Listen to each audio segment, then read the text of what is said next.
Rema hari ini, Wahyu 12 ayat 10. Dan aku mendengar suara yang nyaring di surga berkata, sekarang telah tiba keselamatan dan kuasa dan pemerintahan Allah kita dan kekuasaan Dia yang diurapinya, karena telah dilemparkan ke bawah pendakwa saudara-saudara kita yang mendakwa mereka siang dan malam di hadapan Allah kita.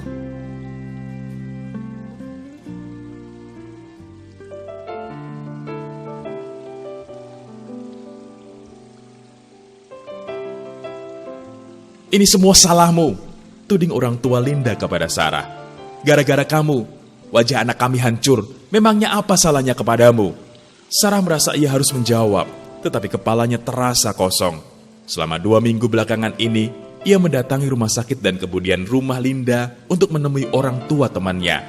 Setiap hari pula, ia diusir orang tua Linda dan dilontari berbagai tuduhan.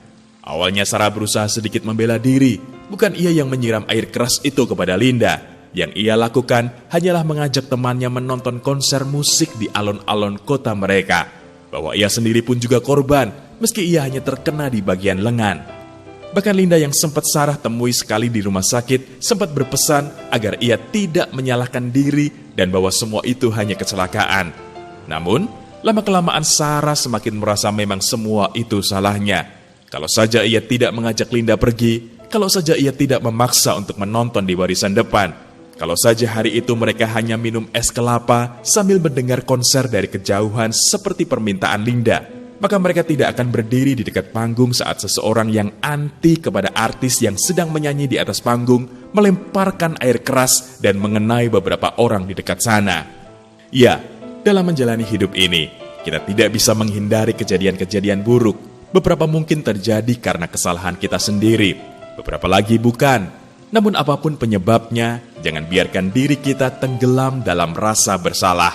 Perlu kita ketahui, iblis akan selalu mencari celah untuk mendakwa kita.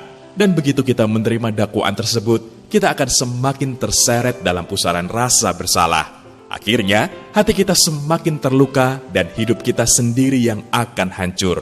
Tidak ada kebaikan yang timbul darinya. Namun, ketika kita berpaling kepada Tuhan Sang Pembela kita dan mengakui kesalahan kita, maka Dia akan menghapuskan segala kesalahan kita dan menyembuhkan batin kita secara total. Kesalahan masa lalu apakah yang masih menghantui Anda selama ini? Mengapa Anda perlu berhenti mendengarkan suara pendakwa Anda? Bagaimana Anda bisa terlepas dari rasa bersalah?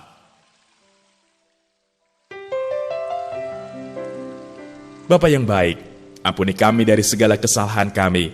Kami tidak mau hidup dalam rasa bersalah. Kami mau bangkit dan memperbaiki segala sesuatu yang salah di hidup kami. Kami percaya Engkau terlebih dari mampu untuk menolong kami. Di dalam nama Tuhan Yesus, kami berdoa. Amin. Kalau kita tidak ingin terus dihantui rasa bersalah, berhentilah mendengarkan suara pendakwa kita.